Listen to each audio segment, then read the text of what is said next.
Un gran shalom, amados hermanos. Es un agradable gusto que todos estén aquí, muy contentos para alabar el nombre del Señor Jesucristo.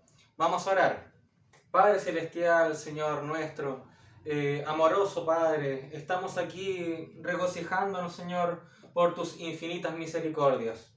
Estamos muy contentos, Señor Jesucristo, porque usted, Señor, con su mano poderosa nos ha protegido. Usted ha sido, Padre, nuestra ciudad de refugio.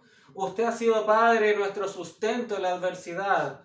Usted, Padre Santo, nos ha dado el sostenimiento para mantenernos firmes ante las acechanzas del enemigo, ante ese tsunami de maldad que el diablo, Señor, se lanza con fuerza contra nosotros. Pero aún así, Padre, usted permite que nos mantengamos firmes como roca, Padre. Esos tremendos maremotos, esos tremendos tsunamis, a pesar de eso, hay rocas, Señor, hay rocas que se mantienen firmes y no decaen ante las tremendas marejadas del mal. Padre Santo, le agradecemos, Señor Jesucristo, porque si no fuera por su gracia ni por su amor, no podríamos seguir este caminar. Nosotros somos indignos, somos débiles, pero por su gracia y misericordia, por su Espíritu Santo, aún estamos aquí, Padre. Aún estamos aquí dando la batalla al enemigo, Señor Jesucristo. Así que, Señor mío, le ruego que sigamos adelante, que su Espíritu Santo nos siga moldeando para hacer la obra maestra que usted desea que seamos. Todo esto lo digo en el nombre del Señor Jesucristo. Amén y amén. Shalom, amados hermanos. Dirijámonos a Salmo 119, desde el versículo 129 al 136. Salmo 119, desde el versículo 129.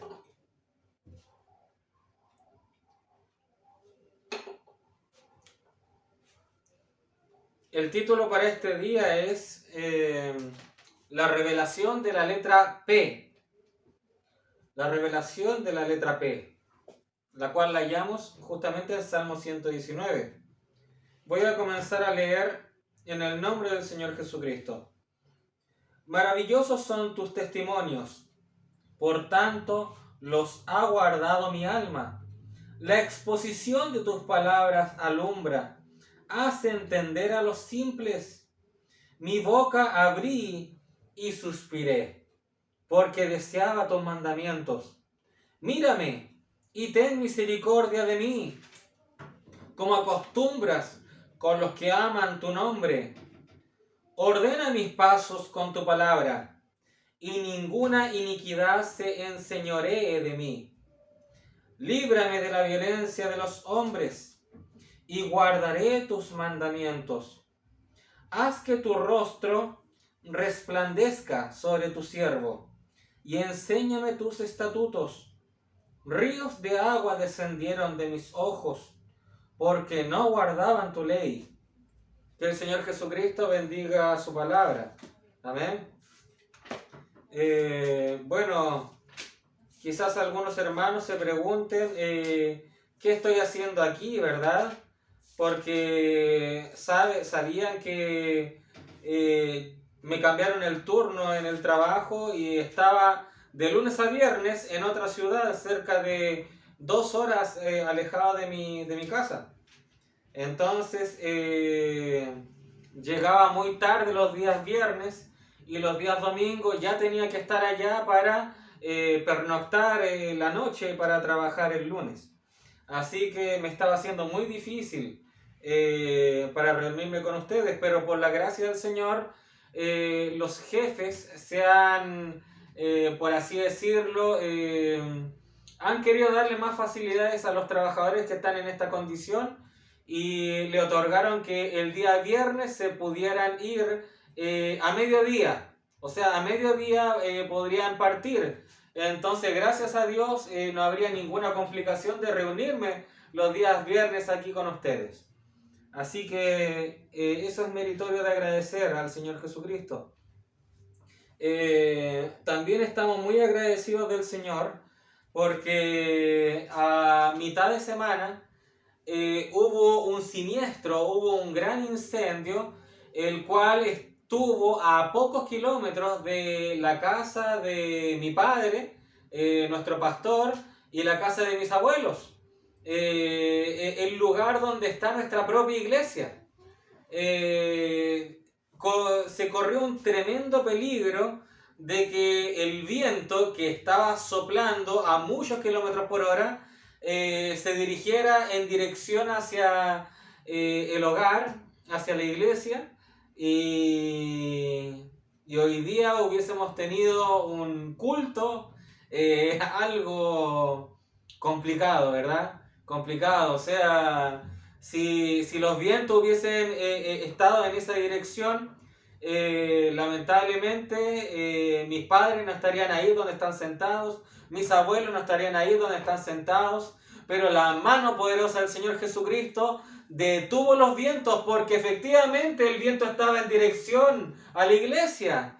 Pero ¿qué ocurrió? Se reunieron en familia, oraron al Señor Jesucristo y el viento cambió de dirección. Amén. Fue tremendo. Amén. El viento cambió de dirección. Y esto es lamentable, porque lamentamos mucho las casas que se perdieron, que fueron hacia esa dirección. Pero el Señor Jesucristo dijo: yo tengo mi iglesia ahí. Esa es una luz que está en medio de la oscuridad. Por lo tanto, era necesario proteger aquel lugar. Y recuerdo el hermano Branham, cuando en una ocasión él tenía que dar una serie de cultos. Y había una gran tormenta que se estaba aproximando a aquel lugar. Había una gran tormenta. Y el profeta dijo, a la tormenta habló en oración obviamente, y dijo que los vientos viraran hacia otro lugar. O sea, la tormenta no se detuvo, la tormenta no se paró, las nubes no se disiparon. No fue la misma clase, por así decirlo, de poder que tuvo Jesús, que calmó la tempestad y los vientos y las nubes se disiparon. No. La tempestad se mantuvo, pero cambió de dirección. O sea, ¿qué ocurrió? Muchos hermanos, y he visto ministros que han estado quizás 40 años en el mensaje, que han dicho: el mismo poder que estaba en el hermano Branham, ahora no lo tenemos. La misma unción que estaba en el profeta, ahora no está con nosotros. O sea, y me han dicho: yo no he visto algo por igual. Yo no he visto algo que estaba en el hermano Branham. Y yo le respondo a ellos: es porque ustedes son unos incrédulos. Quizás en su ministerio no está esa clase de poder, pero yo, en este propio ministerio de Valparaíso, podemos ver que la palabra hablada está en nosotros. Podemos ver que la vindicación de un Dios sobrenatural está con nosotros. Porque Eliseo, cuando Elías se fue y el manto quedó ahí, Eliseo no dijo en la palabra de Elías, en la palabra del séptimo ángel, en la palabra del cuarto Elías. No dijo eso. En la palabra de Elías Tisbita. No, Eliseo a quién invocó. Eliseo a quién llamó. Eliseo tomó el manto y dijo: ¿dónde está el Dios de Elías? ¿Dónde está? Y Eliseo empezó a reclamar a ese mismo Dios que estaba con Elías.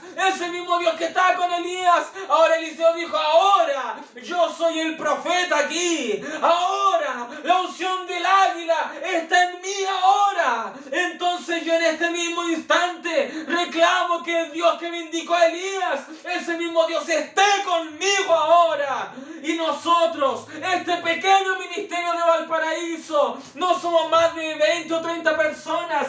Este pequeño ministerio reclama que la vindicación que estuvo con el séptimo ángel también esté con nosotros.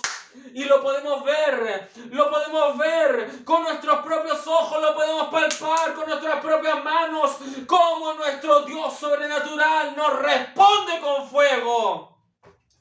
Porque Elías dijo: aquel Dios que responda con fuego, ese es el verdadero Dios. Y los del mensaje mensaje critican. Los metodistas, los pentecostales no tienen el fuego de Dios. Y ellos critican y critican a las denominaciones, siendo que en sus propias iglesias no está el fuego de Dios tampoco. No tienen el fuego de Dios. Critican y critican, pero ellos mismos reconocen: no veo al Dios sobrenatural que estaba en William Branham.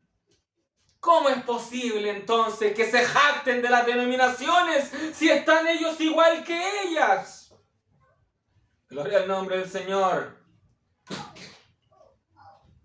Pero esto es algo que me ha mantenido aquí ferviente. Esto es algo de aquí que el diablo, aunque con sus vientos de guerra, no me ha podido tumbar. ¿Por qué? Muchos pensarán y me dirán: debe ser porque la palabra ahí es muy exquisita, es muy dulce. Muchos hermanos oyen las predicaciones de este predicador y están empezando a oír las predicaciones del pastor y ellos se gozan. Y ellos dirán: qué lindo, qué maravilloso es esa palabra, qué dulce es esa palabra. Pero déjeme decirle: alguien puede predicar muy fuerte y con todas las evidencias y respaldos del mensaje, pero si no hay un Dios sobrenatural moviéndose en ese ministerio, pues están a millones de eternidad aún. ¿Por qué? ¿Por qué? Porque esa es la misma condición en la cual estaba Job en Job capítulo 1, versículo 1. La Biblia dice de que Job era íntegro, Job era perfecto. ¿Perfecto dónde? En su esfera consciente, en su esfera superficial. Él era moralmente correcto, él era moralmente íntegro, él era intachable, era irreprensible. Y él tenía todos los conocimientos, el conocimiento de Dios. Él podía hablar el mensaje, podía hablar la palabra. Dice la Biblia que los jóvenes se sentaban a escuchar de la sabiduría de Job. Pero después, cuando avanzamos en el libro de Job y cuando Dios se manifiesta a él y cuando Dios le revela los misterios, el ministerio de Leviatán y el ministerio de Behemoth, ¿qué ocurre?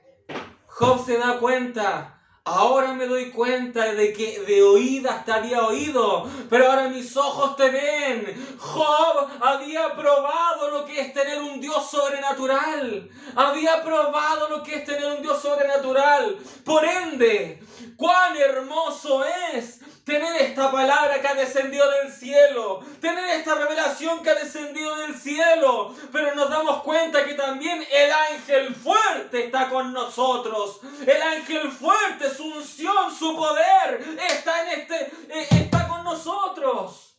Eso es una vindicación de que lo que hablamos, lo que decimos, lo que profesamos, lo que predicamos, eso es una vindicación de que todo eso está correcto, de que todo eso está en línea con la palabra. Amén. Gloria al nombre del Señor Jesucristo. Aleluya. Ahora, la letra P.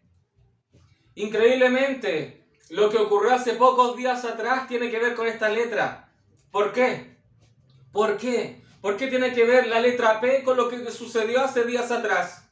Con que la oración del justo puede mucho y pudo tornar los vientos de guerra, los vientos de destrucción. El diablo, déjeme decirle, el diablo tenía sus ojos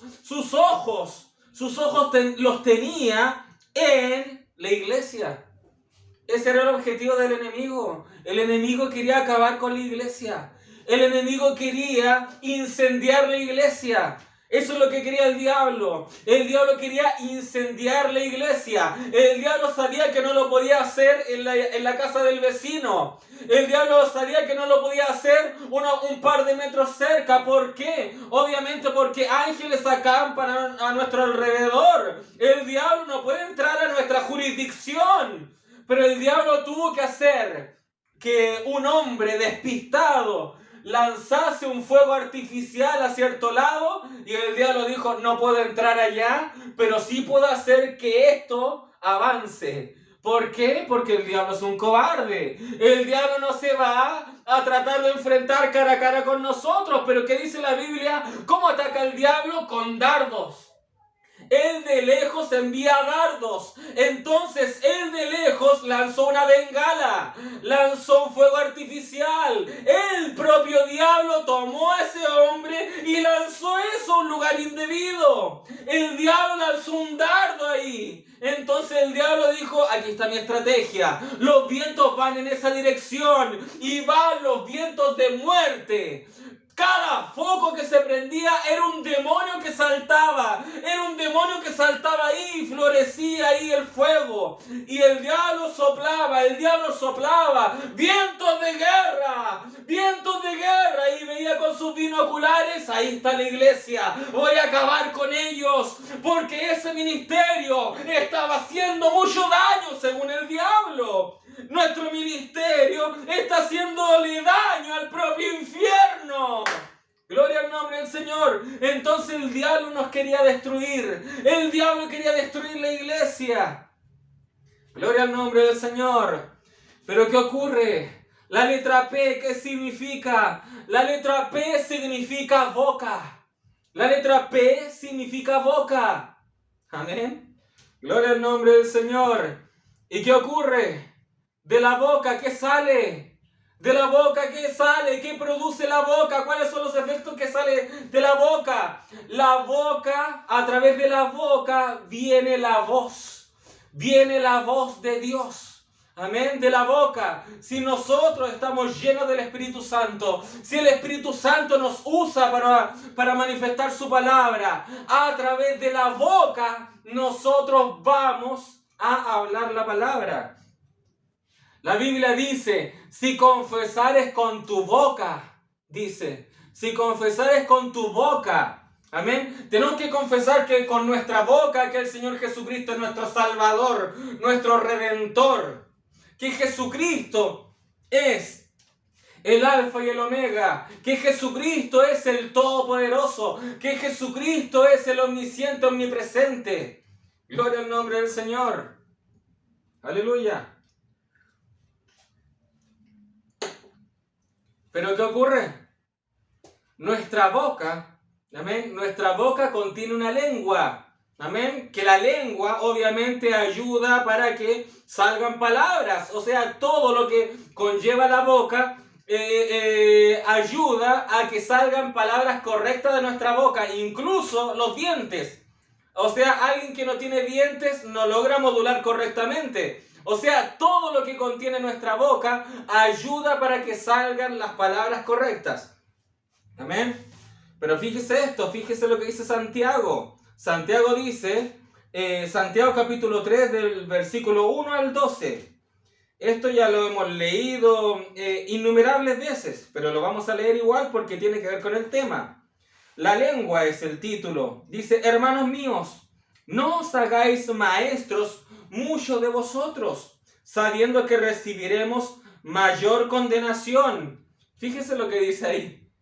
No se hagan maestros, ¿por qué?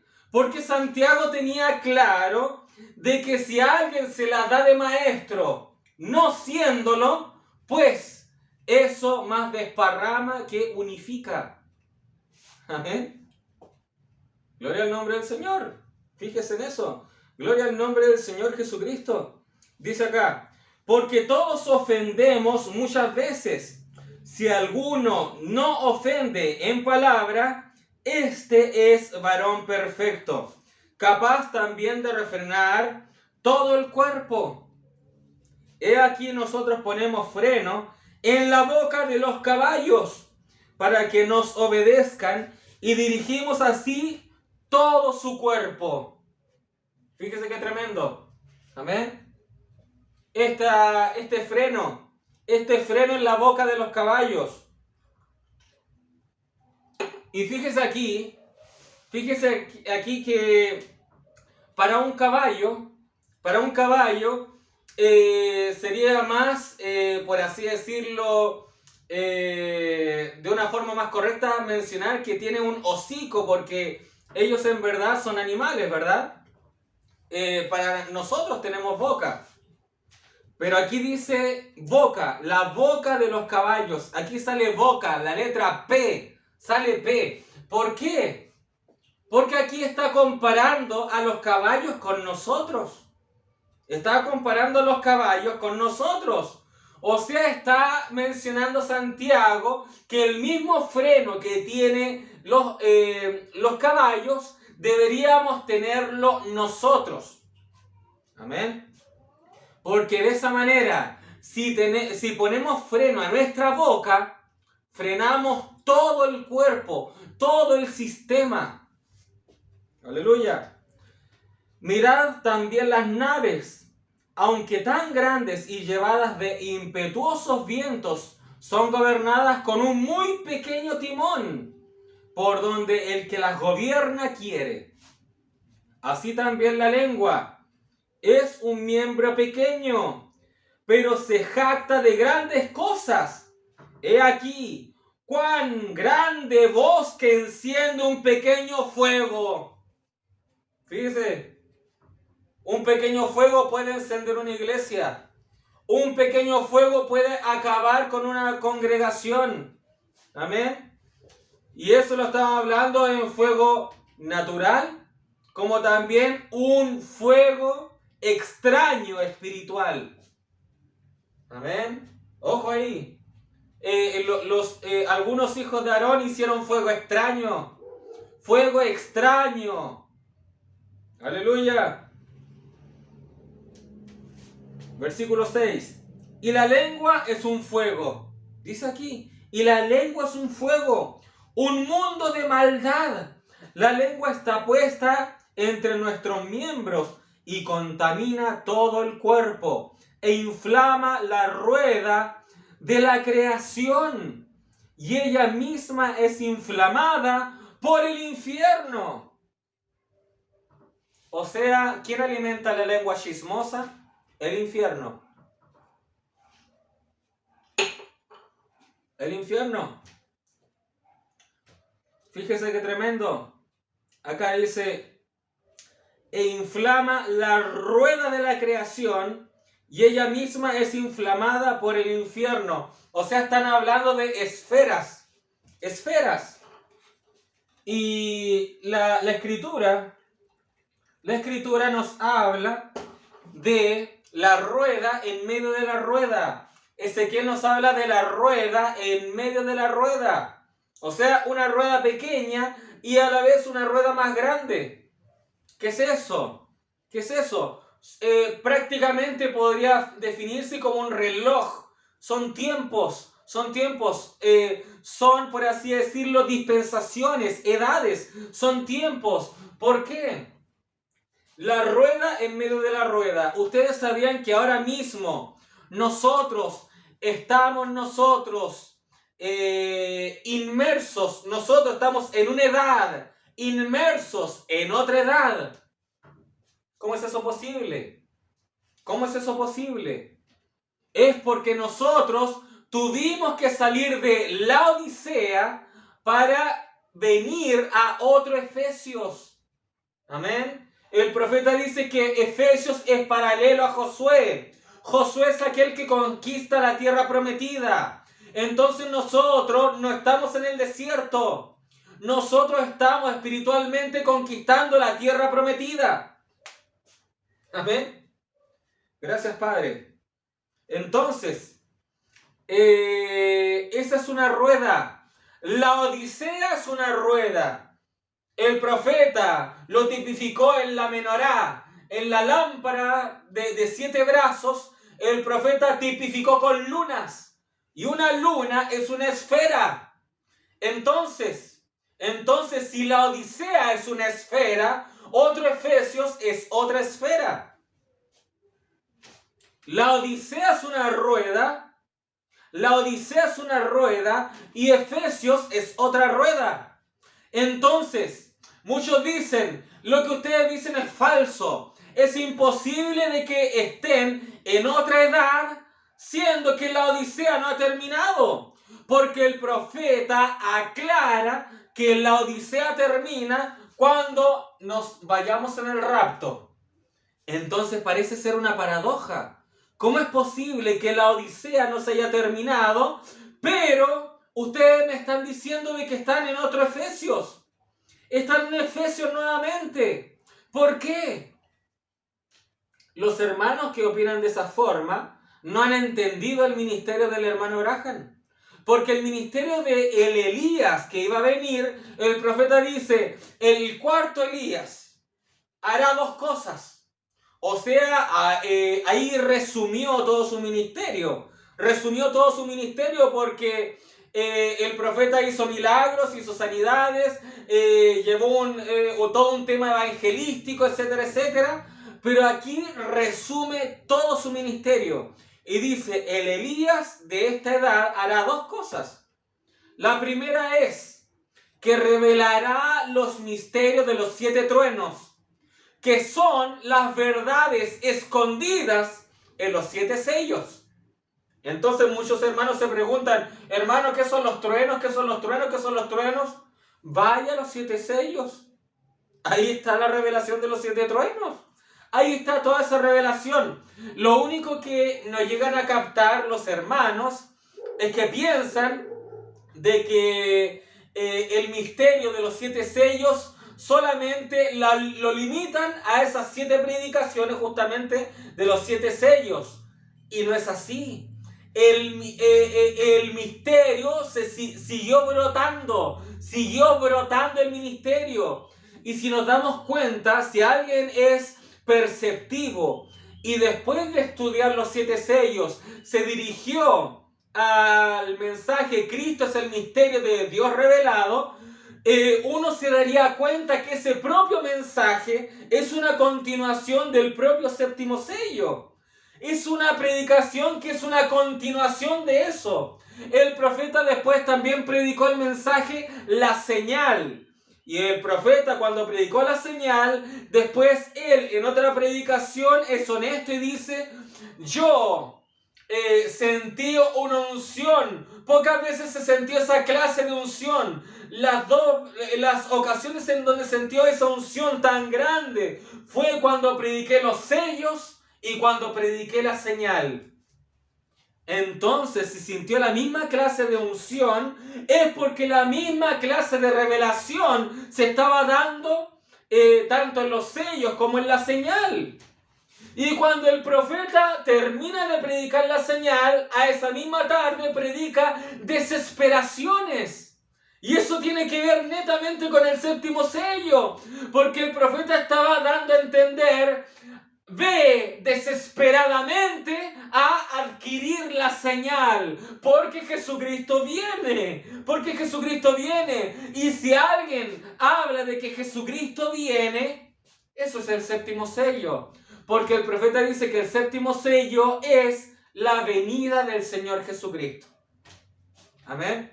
La venida del Señor Jesucristo. El séptimo sello es el arrebatamiento. El séptimo sello es el rapto. Entonces algunos hermanos dicen, cuando el profeta predicó los sellos, el profeta dice, en el séptimo sello hubo silencio y ahora yo me quedo callado. Y el profeta dijo en muchas ocasiones, estos misterios yo me los llevo a la tumba, etcétera, etcétera. Y hermanos del mensaje, por cuanto carecen de revelación, ellos no se han percatado que cuando el profeta predicó en 1965 el mensaje del rapto, a pocos meses ya de su partida, a pocos meses de que él estuviera en el sepulcro, predicó el rapto. Y el rapto, ¿cuál es su sinónimo? ¿Cuál es el sinónimo del rapto? El séptimo sello. El séptimo sello. El profeta pudo haber dicho la revelación del séptimo sello. O algo en referente al séptimo sello. Las etapas del séptimo sello. Y hubiese sido el mismo título de mensaje, el rapto. Hubiese sido el mismo título. Porque el séptimo sello es el rapto. Por eso es que el profeta dice, la séptima trompeta a los judíos es idéntica al séptimo sello, para nosotros.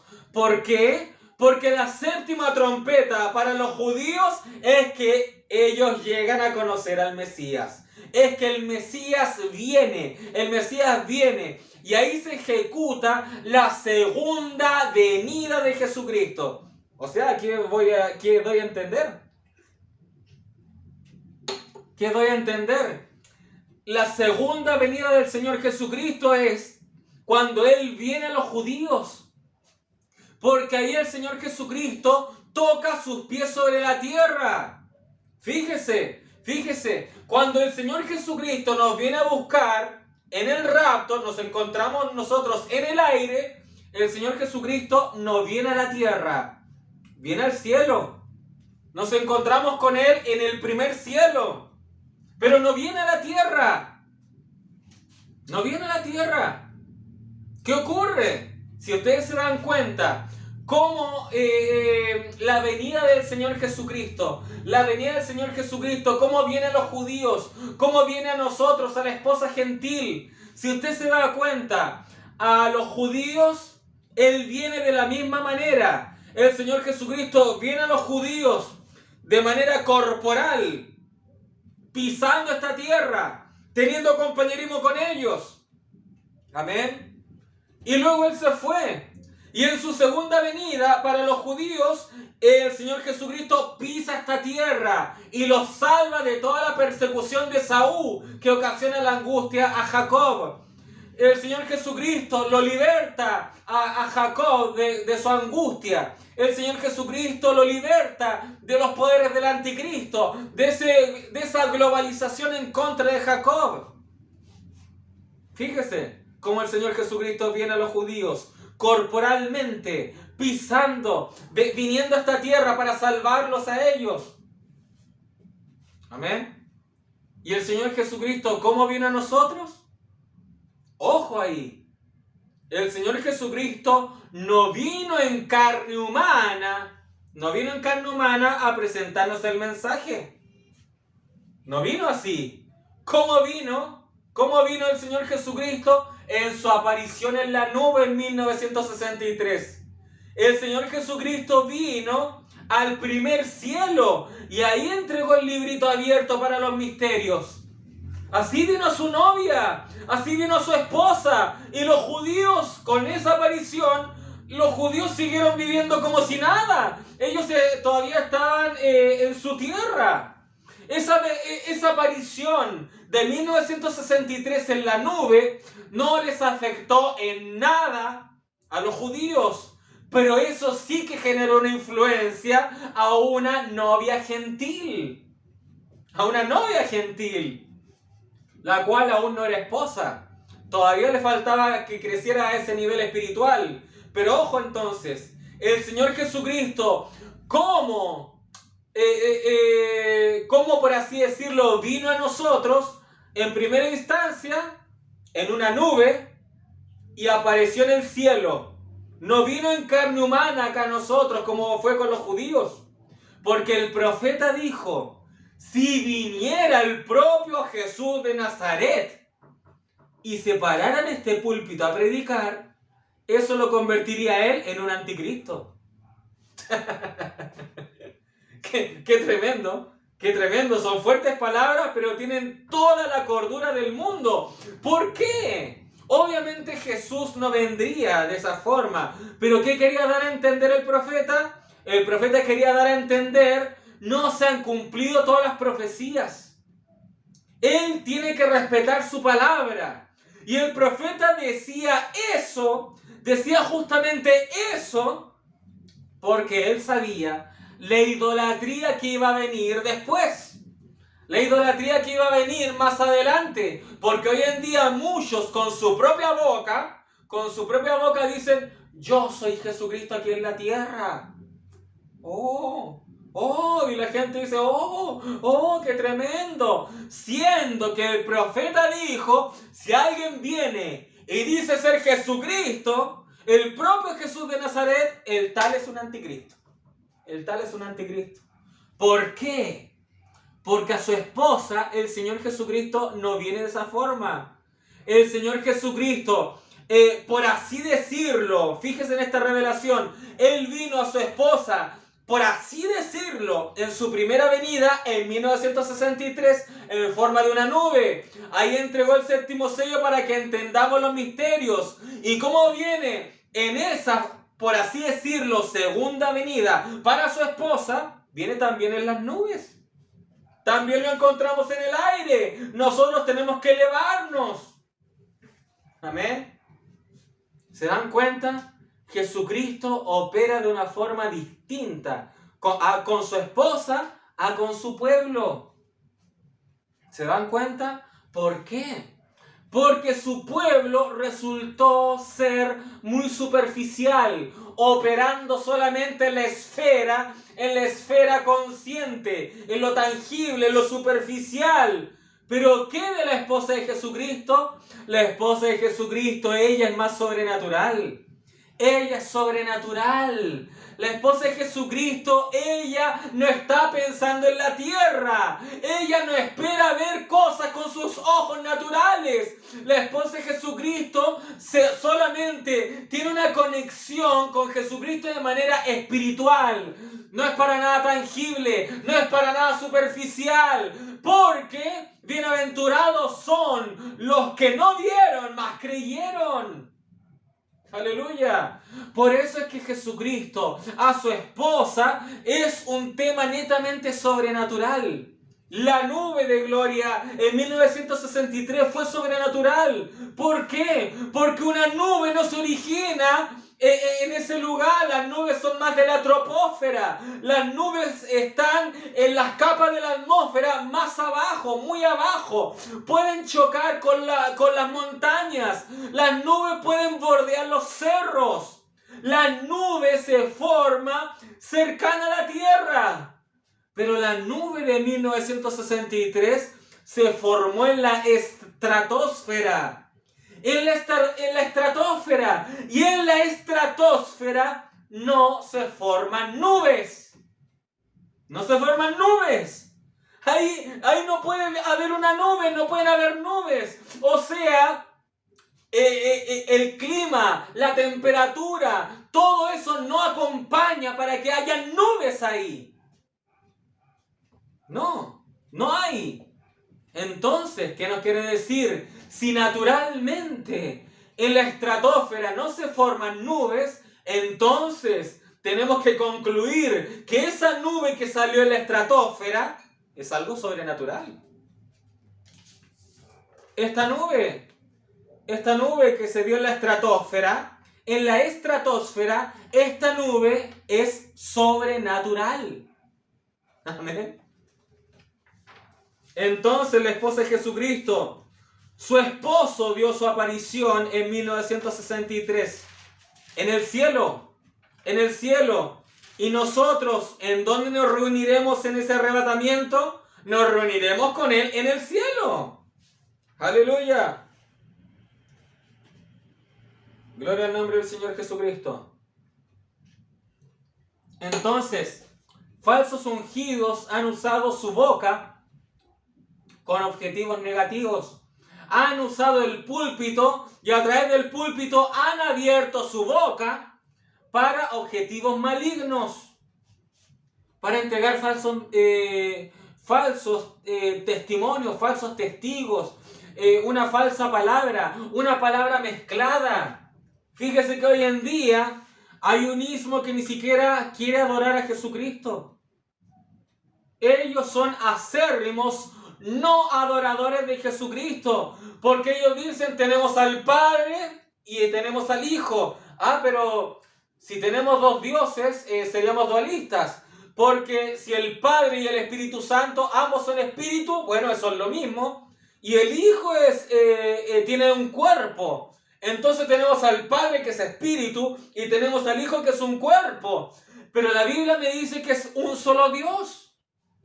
Y que a Dios nadie le ha visto. Y a Jesús sí que le han visto. A Jesús sí que le han visto.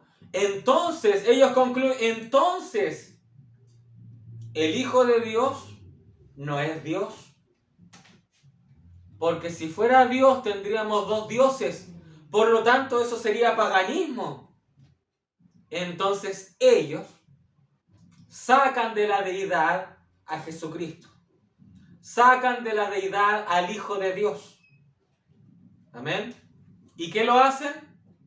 Al muy puro estilo de los testigos de Jehová. No quieren decirlo ellos, pero al muy puro estilo de los testigos de Jehová, fue solo un profeta. Fue un profeta. Y fue un gran hombre. Él dio su vida por nosotros, fue un gran hombre. Pero dicen, gran hombre, no Dios. No Dios. No lo ponga él como Dios, o si no cae en dos dioses. Qué tremendo. Qué tremendo. ¿Qué ocurre? Es porque ellos no entienden la Biblia. No entienden la Biblia. No logran tener revelación. Ellos trataron de involucrarse con la revelación, pero no pueden. O sea, ellos si ven Apocalipsis, si ven el libro de Daniel, y dicen ahí, y dice ahí la Biblia, vi un animal y tenía 10 cuernos, y vi un animal con un oso, y vi esto, y entonces ellos sacan la conclusión, va a venir un osito. Va a venir un animal con 10 cuernos, va a ser algo horrible. La Biblia dice que van a venir escorpiones gigantes y van a atacar a la gente. ¿Por qué? Porque están viendo la Biblia con sus ojos naturales y no entienden que la Biblia es algo simbólico. Tiene muchas revelaciones, son simbolismos. Entonces, cuando ellos dicen, la Biblia habla de que el Padre levantó al Hijo. Entonces si dice Padre y dice Hijo, bueno, entonces son dos. Son dos, hay dos seres, dice. Ellos dicen, son dos seres, son dos personas. Y ellos dicen, Melquisedec es distinto a Jesucristo. Melquisedec, y obviamente, ellos no le ha llegado la revelación de que tenemos un Dios, pero con dos clases de gloria. Tenemos la gloria no engendrada, la que siempre existió, la gloria de Dios no engendrada. Esa es la gloria de Melquisedec. Melquisedec, la Biblia dice, no tenía padre, no tenía madre, no tenía principio ni fin de días. Dice la Biblia, sin genealogía. ¿Pero qué se dice de Jesucristo? Si usted lee Mateo, lee Lucas, ahí dice la genealogía de Jesucristo. O sea, Jesucristo sí tuvo genealogía. Jesucristo sí tuvo un principio de días. Amén. Sí tuvo un principio. Y cuando tuvo, por así decirlo, el supuesto final fue en su muerte. Pero resulta ser de que Él venció la muerte. ¿Se dan cuenta? Él venció la muerte. Y fíjese ahora, el Señor Jesucristo, está más que claro, ellos dicen, Melquisedec es distinto a Jesucristo. Eso es obvio, pero tenemos dos glorias de Dios. Son dos glorias, pero el mismo Dios. Amén. Y la Biblia señala de que si Jesucristo es el alfa y el omega, es el primero y el último. Amén. Es el primero y el último. Esa frase debería ser solo para Jesucristo. Porque Melquisedec dice la Biblia que no tuvo principio y no tuvo fin. O sea, Melquisedec no es el alfa y no es el omega. El alfa y el omega es Jesucristo. Amén. Gloria al nombre del Señor.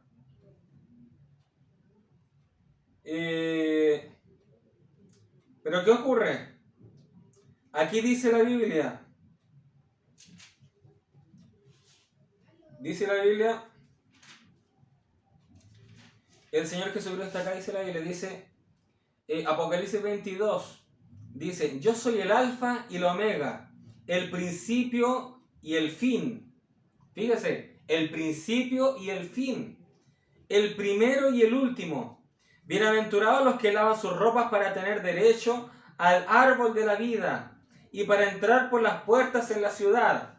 Mas los perros estarán fuera, y los hechiceros, los fornicarios, los homicidas, los idólatras, y todo aquel que ama y hace mentira. Yo, Jesús, he enviado mi ángel. Aquí dice Jesús. Yo, Jesús, he enviado mi ángel para daros testimonio de estas cosas en las iglesias. Yo soy la raíz y el linaje de David, la estrella resplandeciente de la mañana. El espíritu y la esposa dicen ven, y el que oya diga ven, y el que tiene sed venga, y el que quiera tome del agua de la vida gratuitamente. Yo testifico a todo aquel que oye las palabras de la profecía de este libro, si alguno añadiere estas cosas, Dios traerá sobre él las plagas que están escritas en este libro. Si alguno quitare las palabras del libro de esta profecía, Dios quitará su parte del libro de la vida y de la santa ciudad y de las cosas que están escritas en este libro. El que da testimonio de estas cosas dice, ciertamente vengo en breve. Este es Jesucristo hablando. Amén. ¿Y qué dice aquí? Dice, amén. Sí, ven Señor Jesús, dice la Biblia. Ven Señor Jesús, dice la Biblia. Y acá dice, la gracia de nuestro Señor Jesucristo sea con todos vosotros. Amén. ¿Se dan cuenta? El Señor Jesucristo hablando. Ahora, aquí es una ocasión donde el Señor Jesucristo habla de que Él es el alfa y el omega. Amén. Pero fíjese, ahora, fíjese la mente dualista. La mente dualista dice, Jesucristo no es Dios. Jesucristo no es Dios porque Él es el Hijo. Y si tenemos al Padre y tenemos al Hijo, y los dos son dioses, tenemos dos dioses, eso es idolatría. Pero acabamos de decir que Melquisedec no puede ser el alfa y el omega. ¿Sí o no? Melquisedec no puede ser el alfa y el omega. ¿Y qué dice la Biblia? Que Melquisedec era Elohim, era Dios, es Dios mismo. Porque él no tenía padre, no tenía madre, no tenía principio ni fin de días, sin genealogía. O sea, Melquisedec no es el alfa y el omega. Melquisedec no es el Aleph y no es la Tab. No es el primero y no es el último. Jesucristo es el primero y el último. Jesucristo es el Aleph y la Tab. Jesucristo es el alfa y la omega. ¿Todo claro ahí, verdad? Aquí tenemos otra parte donde Jesucristo dice ser el alfa y el omega. Fíjese, dice Apocalipsis capítulo 21, desde el versículo 5, dice, y el que estaba sentado en el trono, fíjese ahí, había uno solo sentado. Amén. La Biblia dice de que Jesucristo estaría sentado a la diestra del Padre. Entonces alguien que lo ve con una mente tangible, una mente natural, una revelación humana, dice, entonces hay dos sentados. Hay dos sentados. Pero después Juan dice, y vi a uno en el trono. Vi a uno en el trono. ¿Cómo es posible entonces si Jesucristo estaría sentado a la diestra de Dios? El profeta lo explica y dice, la diestra significa poder. La diestra significa poder. ¿Y qué dice la Biblia? Que a Jesucristo se le dio todo poder, toda autoridad sobre todas las cosas. Ahí está explicado eso. Entonces ahora, recapitulando, esa mentira que sale de la boca de los dualistas, dicen que Jesucristo no es Dios. ¿Ok? Dice entonces la Biblia, y el que estaba sentado en el trono, ojo que ese debe ser solamente Dios. Dios no comparte, dice la Biblia, Dios no compartiría su trono con alguien que no fuese Dios. Amén. El único que ha querido robarle el trono a Dios ha sido el diablo. ¿Sí o no? Y eso le salió muy caro. Le salió mal a él. Entonces, Apocalipsis capítulo 21, versículo 5 dice, y el que estaba sentado en el trono dijo, he aquí, yo hago nuevas todas las cosas. Y me dijo, escribe, porque estas palabras son fieles y verdaderas. O sea, no puede haber mentira en esto. No puede haber mentira. ¿Y qué dice? ¿Qué dice? No puede haber mentira. Estas palabras son fieles y verdaderas. Fíjese. Y me dijo, hecho está. O sea, lo que se dijo con el séptimo ángel, ¿verdad? Consumado es. Hecho está. ¿Qué dice ahora? Yo soy el alfa y la omega, el principio y el fin. ¿A quién están definiendo? A Jesucristo, el cual estaba sentado en el trono. ¿Sí o no? Jesucristo. Dice, no estamos hablando de Melquisedec, estamos hablando de Jesucristo. Dice, yo soy el alfa y el omega, el principio y el fin. El que tuviere sed, yo le daré gratuitamente de la fuente del agua de la vida. Es el río de vida, ¿verdad? El río en el cual estamos profundizando día a día. Versículo 7. El que venciere, heredará todas las cosas. ¿Y no que los dualistas dijeron que Jesucristo no era Dios? Eso dicen esos dualistas, esos camuflados dualistas. Son dualistas camuflados. ¿Amén? Son dualistas no definidos. O sea, es, por así decirlo, es un hombre que trata de mostrarse lo más varonil posible, etcétera, etcétera, pero cuando le dan unos traguitos se pone algo raro. Se pone algo raro. Amén. No están definidos. Entonces esos dualistas camuflados son dualistas pero no definidos, o sea, están indecisos. Ellos dicen, es que yo veo a dos. Pero es que uno no es Dios, pero veo a dos. Dualista, pues, dualista. Es un dualista no definido. Se hace el varonil nomás, pero en verdad es un homosexual, un afeminado, trayendo falsas doctrinas. ¿Y no que los dualistas dijeron que Jesucristo no es Dios? Que a Jesucristo no se le adora. Fíjese, versículo 7 dice, el que venciere heredará todas las cosas y yo seré su Dios. Y yo seré su Dios. Y él será mi hijo. Gloria al nombre del Señor Jesucristo. Dice, y yo seré su Dios y él será mi hijo. Pero Señor Jesucristo, ¿no que usted es el Hijo de Dios? Y ahora usted está hablando de ser el Padre también. El Alfa y el Omega, diciendo ser el Padre. Y los dualistas ahora se pegarían en la cabeza. No entiendo.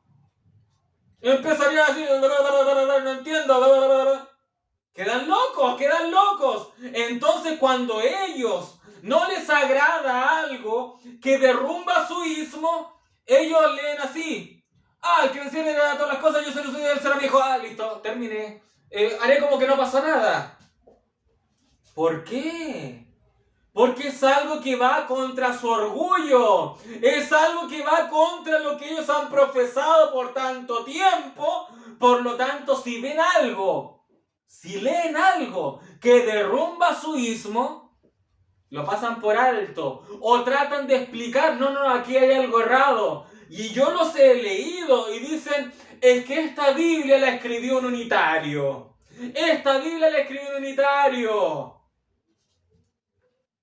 ¡Qué tremendo! ¡Aleluya! Gracias al Señor Jesucristo. Yo agradezco y no me avergüenzo de que toda mi adoración va dirigida a Él. A mi eterno Salvador, el Señor Jesucristo. Ahora, lamentablemente, un hermano del mensaje se enfrentó a un trinitario. Y el trinitario, bueno, el hermano trinitario, el trinitario le dijo, explícame, yo creo en un Dios pero con 3 personalidades. El profeta explicó que no puede ser eso. Porque el profeta dijo, si son 2 personalidades o tres personalidades, entonces son diferentes clases de opiniones. Son diferentes clases de opiniones.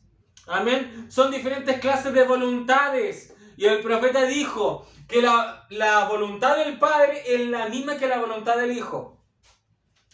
Entonces no pueden ser tres personas. Porque tres personas son tres personalidades.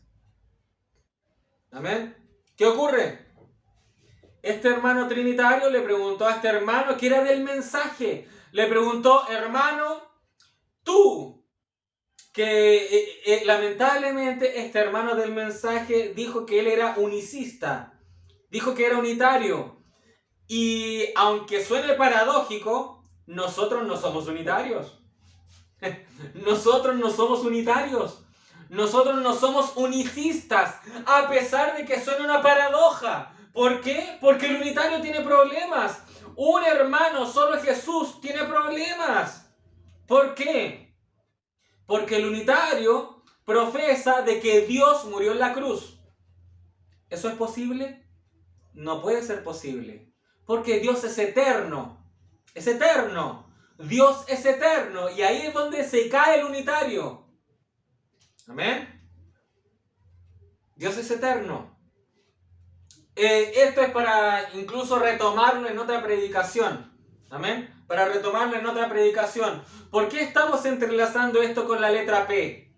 ¿Por qué estamos entrelazando esto con la letra P? Porque el Señor Jesucristo es el Verbo. El Señor Jesucristo es el Verbo. Lo cual en la King James, en la Biblia en inglés, dice es la palabra. En el principio era la palabra y la palabra era con Dios y la palabra era Dios. En español para nosotros es el verbo. En inglés es la palabra. En la concordancia de Strong, en hebreo, sale ahí, en el principio era el Logos. Y el Logos era con Dios. Y el Logos era Dios. ¿Qué es el Logos? La palabra. El Logos es la palabra. ¿Qué es el Logos? Es Dios haciéndose visible. Es Dios haciéndose visible. Amén. Y esto se explica con justamente la deidad de Jesucristo, aunque no lo crean, se explica con la revelación de la mecánica y la dinámica. La mecánica y la dinámica. ¿Por qué? Porque la dinámica es el Espíritu Santo. La dinámica es Dios mismo, el Espíritu Santo es Dios. Esa es la dinámica. Es el poder, es Dios mismo. Puede ser el pilar de fuego, etcétera, etcétera. Es una manifestación sobrenatural de Dios. Es Dios mismo, el Espíritu Santo. Y fíjese, el profeta señala de que el autor de la Biblia es el Espíritu Santo. El autor de la Biblia es el Espíritu Santo. O sea, la palabra fue hecha a través del Espíritu Santo. Amén. ¿Cuál es la información que obtenemos a través de eso? Proverbios 8, cuando habla de la sabiduría. ¿Qué es la sabiduría? Es la palabra. La sabiduría es Jesucristo mismo. Y la Biblia dice, antes de que creara todas las cosas, fui engendrada. Fui engendrada. La sabiduría fue engendrada. La palabra fue engendrada.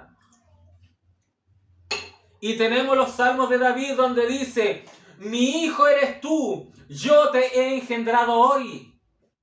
Y el apóstol Pablo retoma las palabras de David y dice el apóstol Pablo, ¿a quién Dios le dijo a alguien jamás, mi hijo eres tú, yo te he engendrado hoy? Entonces, fíjese lo que estamos diciendo. La palabra fue engendrada. Y esto lo explicamos cuando comenzamos a estudiar las letras hebreas. Las letras hebreas, esto lo explicamos ahí. La palabra fue engendrada. La mecánica fue engendrada. ¿Por quién? Por la dinámica. Por la dinámica. El Espíritu Santo. La palabra fue engendrada por el Espíritu Santo. El profeta dijo, el autor de la Biblia es el Espíritu Santo. Y el profeta dice, el Espíritu Santo se alimenta De la palabra. ¿Por qué? Porque de la palabra se puede obtener sustancia. De la palabra se puede obtener materia prima. En donde la dinámica puede trabajar.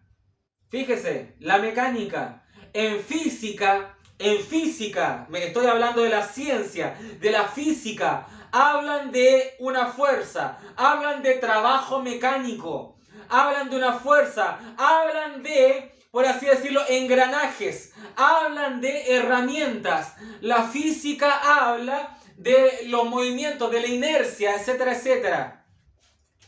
¿Qué es la mecánica? La mecánica, por ejemplo, la mecánica automotriz. ¿Qué es eso? O sea, la mecánica viene de la palabra mechanical, es en griego si no me equivoco, y dice es el arte de fabricar una máquina. De ahí viene mecánica.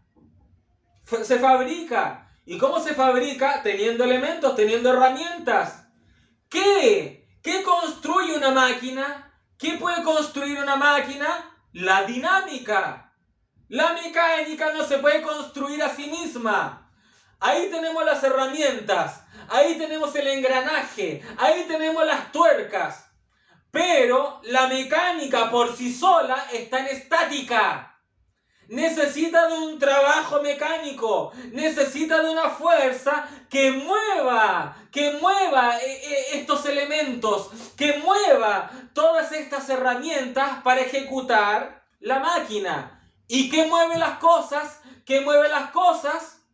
Eso es dinamismo. En física está también la dinámica. En física están las reglas del movimiento. En física están las leyes de la aceleración.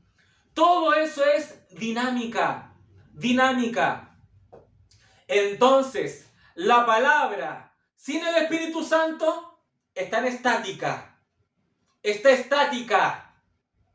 ¿Se entiende, verdad? Está en estática.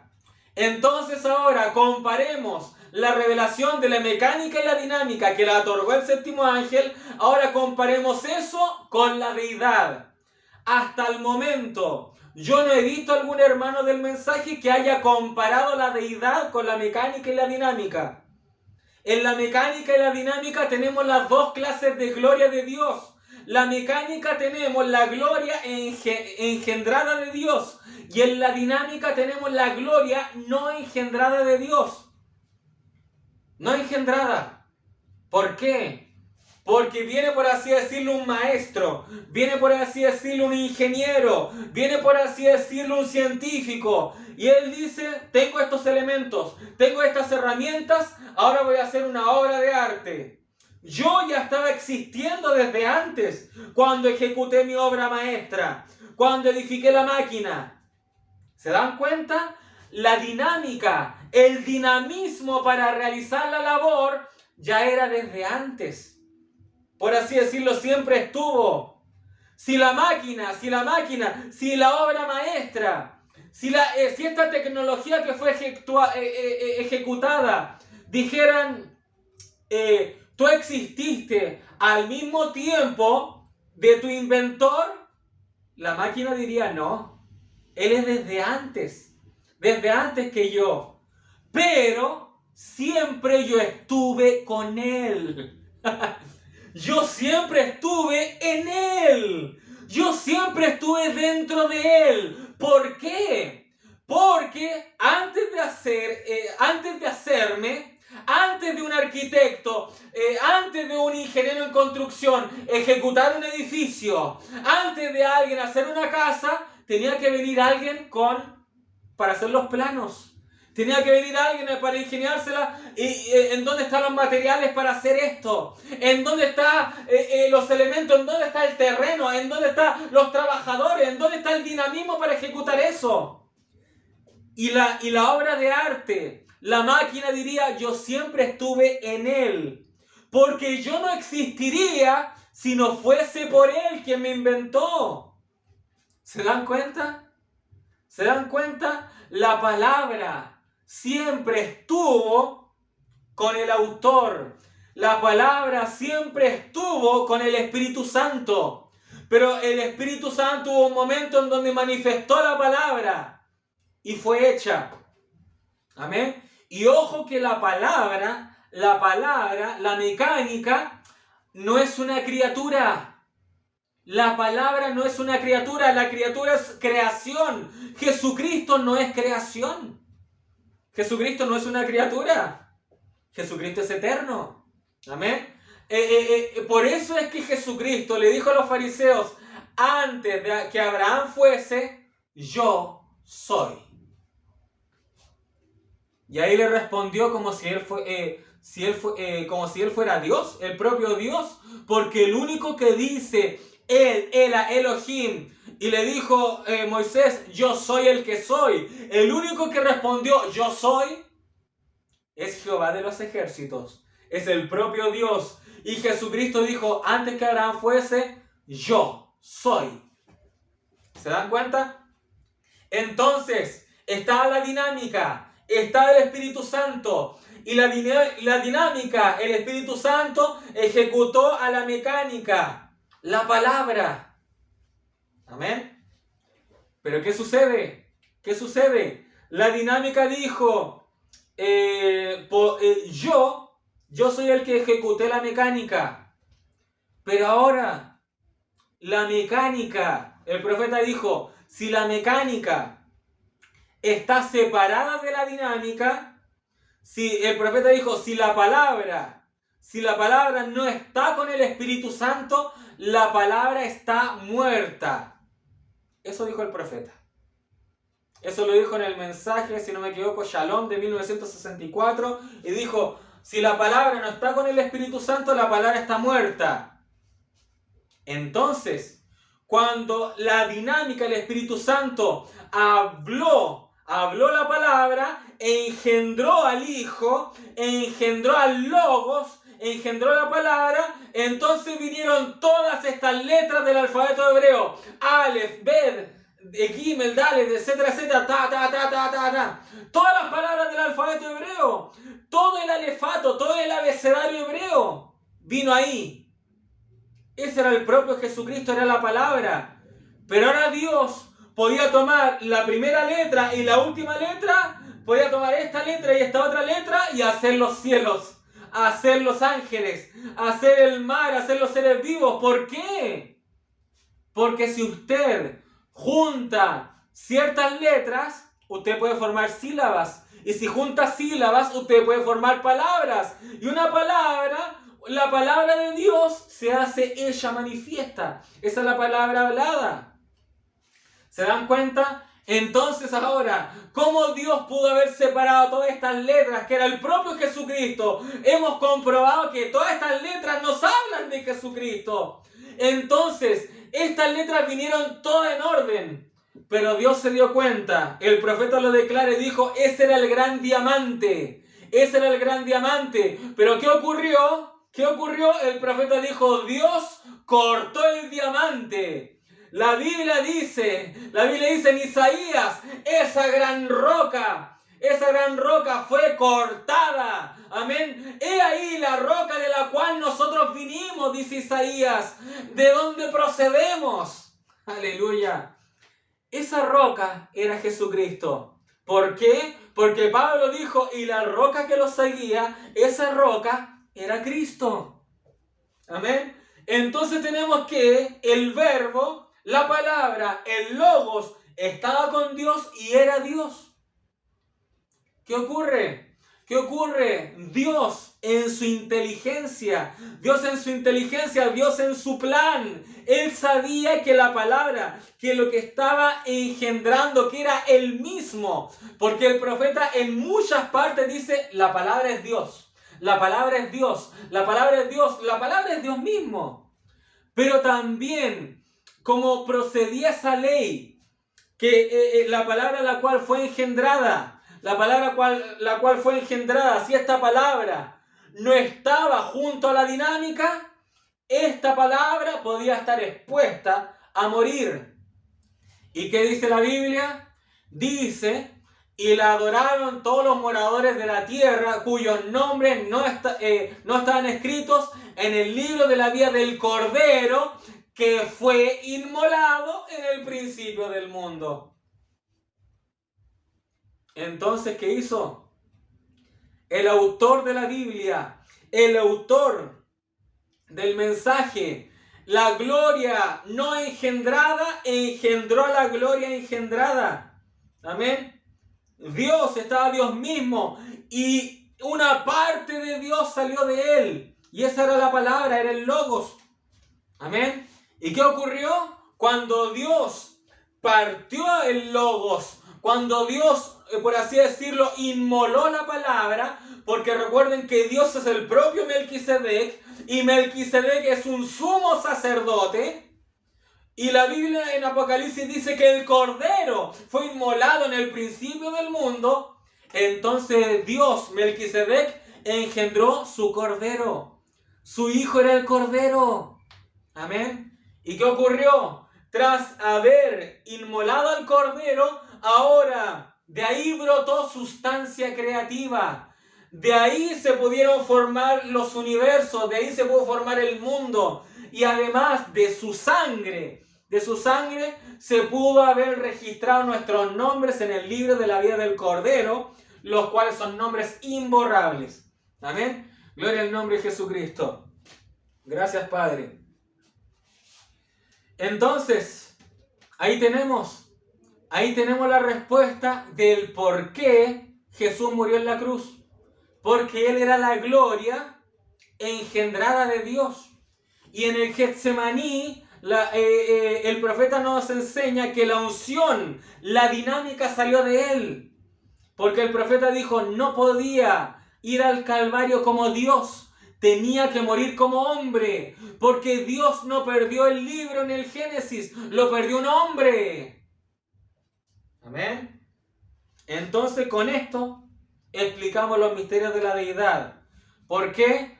Porque de la boca de Dios procede la palabra. De la boca de Dios procede el mensaje. ¿Qué es la palabra? ¿Qué es el mensaje? Jesucristo mismo. Nuestro propio Señor Jesucristo. Amén. La letra P significa boca. Y de la boca de Dios vino Jesucristo. Aleluya.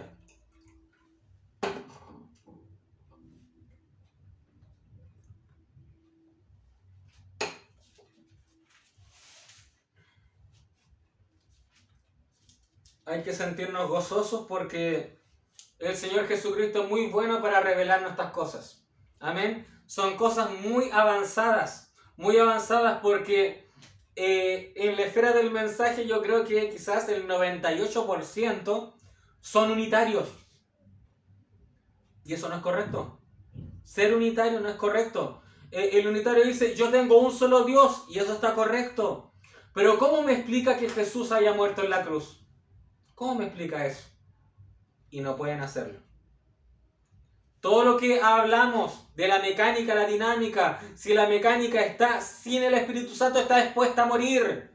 Amén. Todo eso se explica con todo eso. Amén. Ahora, el hermano trinitario le preguntó a este hermano que dice ser unitario. Y este hermano trinitario le dijo, ¿cómo explicas entonces de que Jesús en el Getsemaní le haya adorado al Padre? Si tú tienes a uno solamente.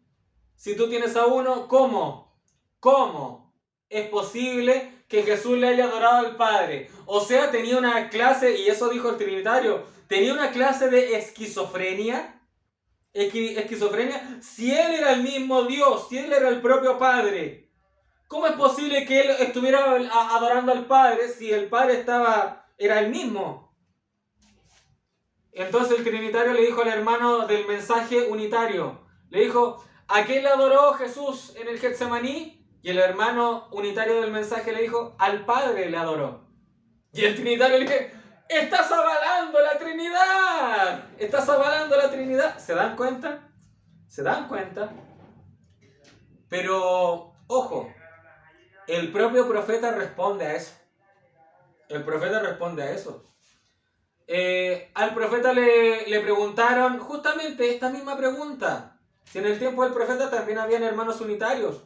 Y le preguntaron al profeta, y esta pregunta está en preguntas y respuestas de los sellos. Le preguntaron al profeta, hermano Abraham, si Dios es una sola persona, es una sola personalidad, ¿cómo es posible que Jesús le haya orado al Padre? Y el hermano Abraham, después de una serie de cosas, después de una serie de palabras que él empezó a decir, recuerden que el profeta a veces cuando él explicaba algo, a veces como que explicaba otra cosa y después llegaba a la respuesta. Él como que trataba de generar una leve introducción, por así decirlo. Pero el hermano Abraham en una parte dice, hermano, ¿usted tiene el Espíritu Santo? ¿Ustedes tienen el Espíritu Santo? Y dijeron, sí, yo tengo el Espíritu Santo. Y el hermano Abraham dijo, ok. Y podemos definir que el Espíritu Santo es Dios mismo, ¿verdad? Sí, no hay ninguna duda al respecto. No hay ninguna duda. Entonces el profeta dijo, muy bien. Entonces, a pesar de que usted tiene el Espíritu Santo dentro, ¿usted se inclina de rodillas a orar a Dios? Sí lo hago. Sí lo hago. Y el profeta dijo, o sea que a pesar de que usted tiene el Espíritu Santo dentro, y de igual forma, con su boca, con su voz, ¿le ora a Dios? Y ellos dijeron que sí. Y el profeta dijo, prácticamente ahí está la respuesta. Prácticamente ahí está la respuesta. ¿Se dan cuenta? Y después, el profeta, avanzando más en la respuesta, el profeta dice, a causa de su omnipresencia. En una ocasión el profeta dice, Dios es omnipresente por ser omnisciente.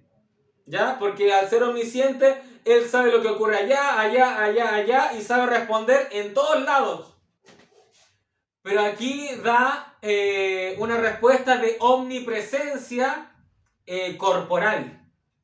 Porque el profeta dice, en esa misma respuesta, él dice, Dios podía estar tanto en la tierra, pero también tanto en el cielo, a causa de que Él es Dios y es omnipresente. Así también lo respondió. Así también respondió el profeta a esa situación. Amén. ¿Qué vamos a cuestionar? ¿Qué vamos a cuestionar de esto?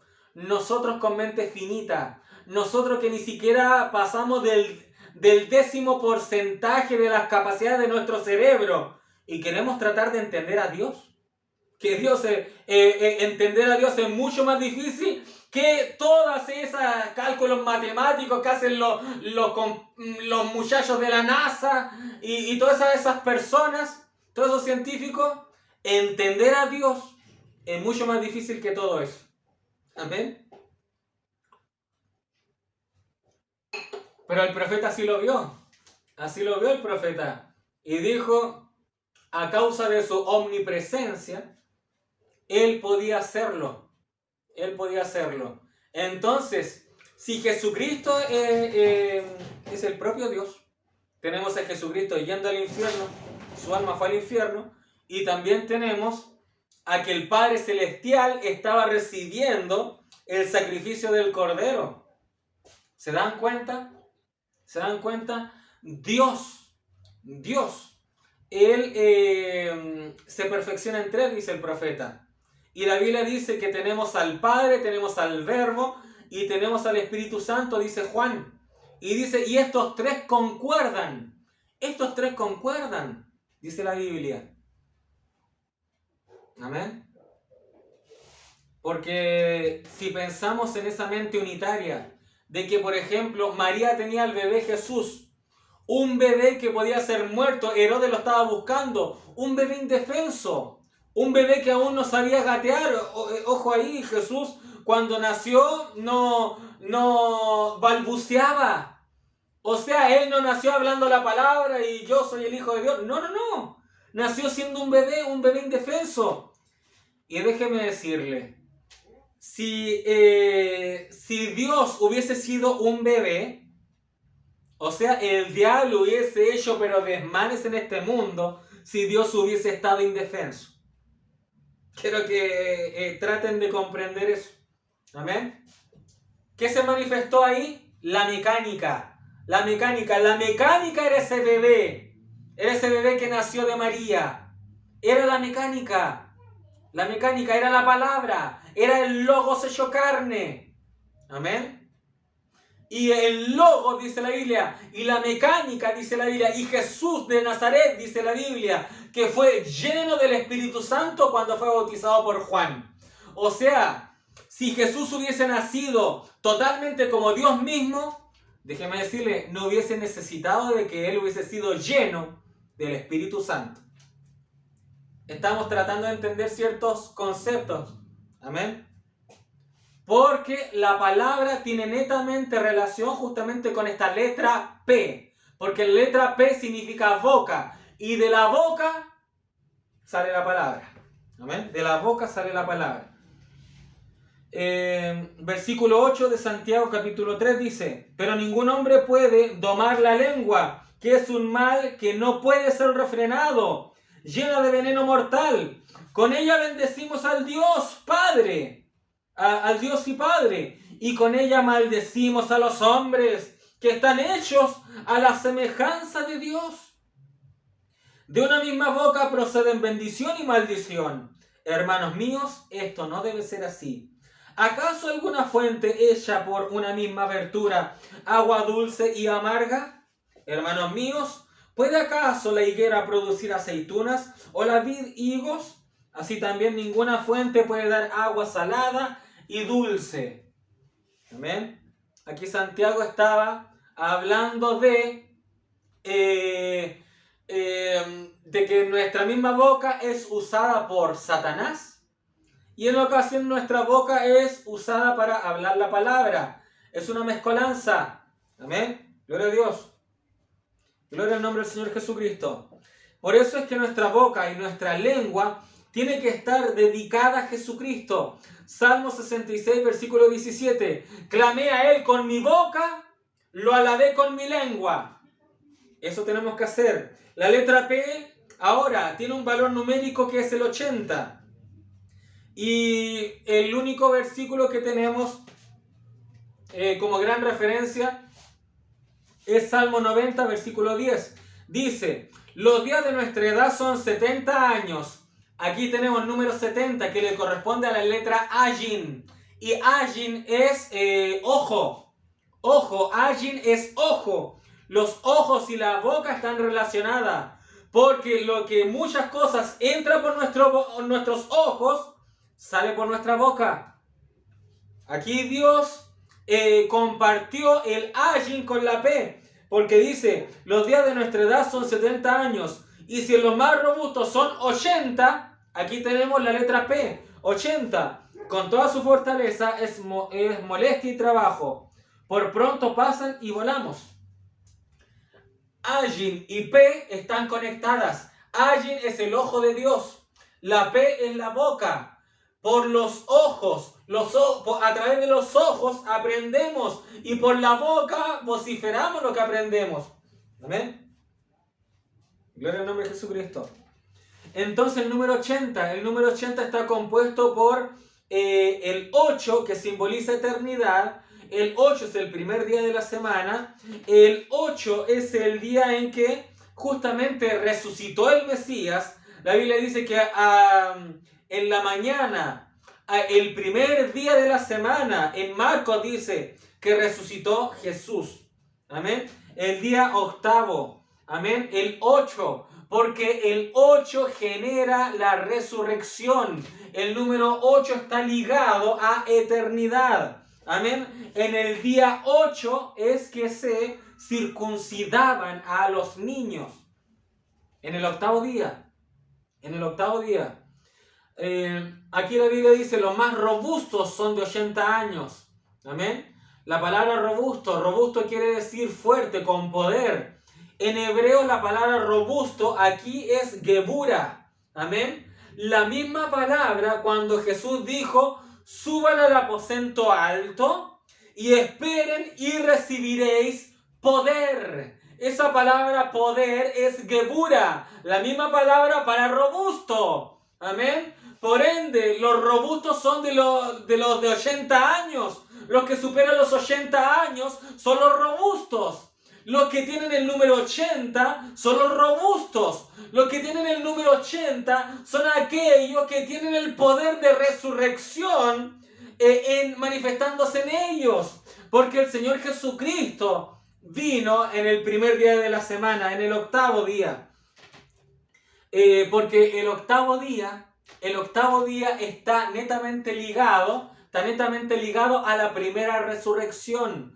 Está todo conectado porque el octavo día está relacionado justamente a nosotros que estamos en una octava, por así decirlo, en una octava dispensación. En la dispensación, el profeta la llama la edad de la novia. El profeta en otra ocasión dice, no dice la Odisea, dice salir de la Odisea y dice entrar a la edad del águila. En otra ocasión el profeta dice la edad dorada. Fíjense, tantas definiciones para una misma cosa. La edad de la novia, la edad del águila, otro Efesios, amén, la edad dorada. Todo eso, ¿cómo se da? De la Odisea, que es el séptimo, y tenemos que entrar al día de resurrección. Tenemos que venir a cuando Jesucristo resucitó. Ojo ahí. Tenemos que llegar a la época en que Jesucristo resucitó. ¿Y cuándo Jesucristo resucitó? En un octavo, en un 8, en un primer día de la semana. Amén. En un primer día de la semana, muy temprano de mañana, dice Marcos. Muy temprano de mañana, el primer día de la semana, resucitó Jesús. Amén. Gloria al nombre del Señor Jesucristo. ¿Qué es eso? Octavo. ¿Qué es eso? Día 8. Ojo, no día 7. ¿Por qué no día 7? A pesar de que 7 significa perfección, pero el 7 se apoderó del 7, se apoderó la Odisea. La Odisea, la séptima edad de la iglesia. Y la Odisea es pobre, ciega, está desnuda y no lo sabe. Por ende, la esposa de Jesucristo no podía venir en el día de resurrección en el 7. ¿Por qué? Porque ya la Odisea había puesto y dijo, este es mi derecho. La Odisea es la época de los derechos de la gente. Entonces la Odisea dice, este es mi derecho, este es mi terreno y yo me pongo aquí. Y el diablo dijo, jaque mate. El diablo sabía que en la Odisea era la última edad, porque el profeta ya lo había predicado. Ustedes tienen que tener claro de que el diablo presta oídos a lo que dijo el profeta. El diablo estaba en primera fila cuando predicaba el profeta. Ojo ahí. ¿Qué ocurre? El diablo, ¿qué hizo? El diablo dijo, junto a todos mis demonios, junto a toda la denominación, y hacemos a esta la Odisea. Tal cual como estaba profetizado por Juan, la Odisea está ciega, pobre, desnuda, es tibia, y no sabe que está desnuda además. Por ende, la esposa de Jesucristo podía compartir, tener compañerismo. La esposa de Jesucristo podía tener compañerismo con una prostituta desnuda. No. Por ende, del 7 tuvo que pasar al 8. Déjeme decirle, lo ideal hubiese sido que nosotros hubiésemos venido en el día de reposo, en el Sabbat, en el sábado, en el 7. Pero ¿qué ocasionó? ¿Qué sucedió? El enemigo, el diablo, se encargó de profanar el día de reposo. Se encargó de profanar el sábado, porque el diablo estaba puesto con los ojos en este día. El diablo sabía y decía, en el séptimo es un día muy especial, eso está por toda la Biblia. El diablo no tiene revelación, pero sí tiene conocimiento. Amén. Si tiene su propia sabiduría, por algo, por una muy buena razón, es que él es tan buen estratega. Hay que reconocerlo, el diablo es un gran adversario. Entonces, ¿qué ocasionó? ¿Qué ocurrió? Profanaron el día de reposo. Pero ¿qué ocurrió? Jesucristo trajo la primera resurrección en el primer día de la semana. ¿Por qué? ¿Por qué? Porque estaba profetizado que el Elías tenía que tornar los corazones de los hijos a los padres. De los hijos a los padres. Quería decir entonces que él sabía que los hijos iban a estar en la Odisea. Sabía que los hijos iban a estar en el 7, que era lo ideal. El 7 es lo ideal. Pero Jesucristo, con su tremendo plan, él sabía el comportamiento de la Odisea. Por lo tanto, Jesucristo sabía que nosotros no podíamos entrar en compañerismo con Él si a la vez estábamos en compañerismo con una prostituta desnuda. Entonces Jesucristo vino a nacer el primer día de la semana, al 8º día. O sea, al mismo día en que Él mismo fue circuncidado, al 8º día, el 8, el primer día de la semana. ¿Por qué? Eso estaba diciendo... Este es el nuevo Efesios. Este es el otro Efesios. Cuando vengan mis hijos, cuando venga mi esposa, se encontrará con este día. Efesios, ¿cuándo comienza? ¿Cuándo comienza Efesios? Según mi opinión, comienza en el día de la primera resurrección. Y la primera resurrección se dio cuando el Señor Jesucristo vino y los santos se levantaron, etcétera, etcétera. Ojo que también Efesios pudo haber continuado, pudo haber venido cuando Jesucristo se manifestó en el aposento alto y vinieron todos los discípulos. Pero para mí la primera resurrección es muy especial porque nosotros también formamos parte de la primera resurrección. Amén. El poder de la primera resurrección. El poder de la primera resurrección lo tenemos manifiesto en el aposento alto en Pentecostés. Porque el Señor Jesucristo dijo, subid al aposento alto y obtendrán gebura, obtendrán poder, serán robustos. La misma palabra que leímos ahora en Salmos 90, versículo 10, para aquellos que llegan a los 80 años. Los que llegan a los 80 años tienen gebura, porque son más robustos que el resto que murió a los 70, a los 60, a los 50, a los 40. Ellos tienen gebura. Amén. ¡Qué tremendo! Aleluya. Entonces poder. El poder de gebura es el poder de la resurrección de Jesucristo. El poder de la resurrección de Jesucristo nos transformó a nueva criatura. Eso es el gran poder de la resurrección, porque los sacrificios de animales no podía esa vida de un cordero que era manso, humilde, obediente, esa vida del cordero no podía venir a la persona. Pero ahora la vida de Jesucristo sí que puede venir a la persona y transformarla, cambiarla, transformarla a una nueva criatura. Ese es un poder, es el poder gebura. Es el poder del número 80, es el poder del número del día de la resurrección de Jesucristo. Aleluya. Ahora, espiritualmente, ¿cómo llegamos a ser robustos? Amén. En lo natural, ¿cómo se logra? Pues alimentándose, haciendo ejercicio.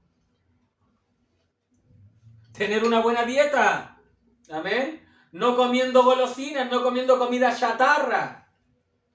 Haciendo ejercicio, fortaleciendo los músculos. Y el profeta, ¿a qué le llamó músculos? El profeta llamó los músculos de fe.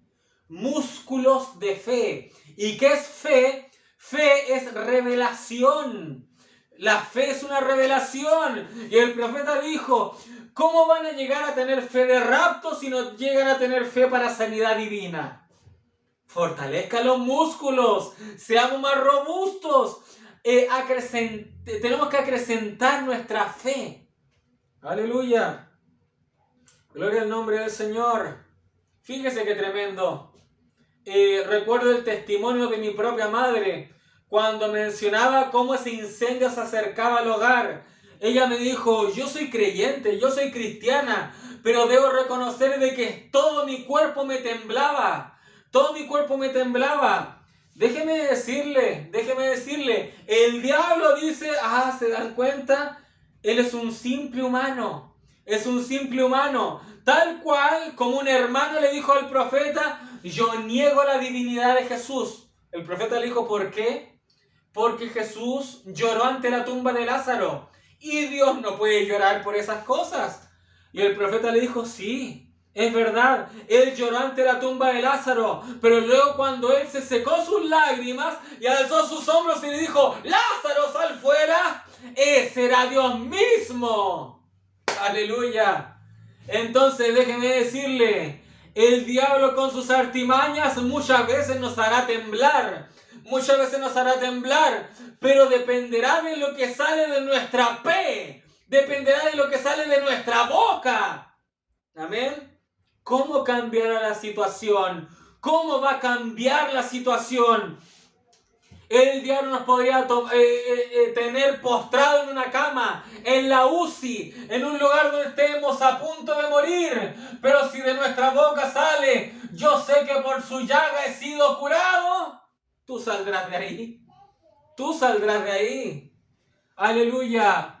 Mientras tengamos nuestra fe activa y podamos proclamar a través de nuestra fe, de nuestra boca, todas las maravillas de Jesucristo. Gloria al nombre del Señor. Entonces, ¿cómo llegamos a ser robustos? Su dieta. Coma el librito. Coma el librito. Aleluya. Tienes que comer el librito abierto. Aleluya. Si nosotros no hiciéramos trabajar nuestra boca espiritual, pues nunca vendría el Espíritu Santo a nosotros, porque el Espíritu Santo tiene que vivificar la mecánica que tenemos en nosotros. Ahora fíjese, Romanos capítulo 10, versículo 8 al 10 dice, ¿mas qué dice? Cerca de ti está la palabra, en tu boca y en tu corazón. Esta es la palabra de fe que predicamos, que si confesares con tu boca que Jesús es el Señor y creyeres en tu corazón que Dios le levantó de los muertos, serás salvo. Porque con el corazón se cree para justicia, pero con la boca se confiesa para salvación. Fin de la cita. Muchas veces pecamos con nuestra boca, dudamos en medio de la prueba y vociferamos muchas veces derrota. Amén. Debo reconocer que yo he caído muchas veces en eso. Pero Jesucristo tiene que tomar control de este miembro pequeño que hay aquí. Amén. Gloria al nombre del Señor. Eso le pasó a nuestro amado Job. Ustedes ya saben la historia. Quizás algún día podamos estudiar todo el libro. Amén. Pero veamos este versículo. Job 35, versículo 2. Eliud le habla a Job y le dice, ¿piensas que es cosa recta lo que has dicho? Esto es lo que dijo Job, dice Eliud. ¿Más justo soy yo que Dios? Fíjese lo que había dicho Job. Job había dicho ser más justo que Dios. Amén. Vea en la aflicción que debió haber entrado Job, el justo Job. Pero nuestro Dios le libertó. ¿Y Job qué ocurrió? Job limpió su boca. Job limpió su boca. Aleluya. Isaías capítulo 6, versículos 5 al 7 dice, entonces dije, ¡ay de mí, que soy muerto! Porque siendo hombre inmundo de labios y habitando en medio de pueblo que tiene labios inmundos, han visto mis ojos. ¿Se dan cuenta que la Ayin y la P están conectadas? Aquí Isaías estaba diciendo por qué estaba inmunda su P. ¿Por qué? ¿Por qué está inmunda? Dice aquí, habitando en medio de pueblo que tiene labios inmundos, han visto mis ojos al Rey. Amén.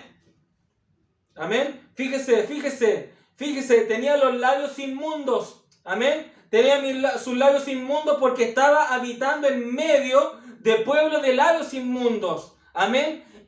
Isaías estaba viendo solamente inmundicia. Pero ojo aquí, el Ayin, que es el ojo de Dios, el Ayin y la P, están conectadas.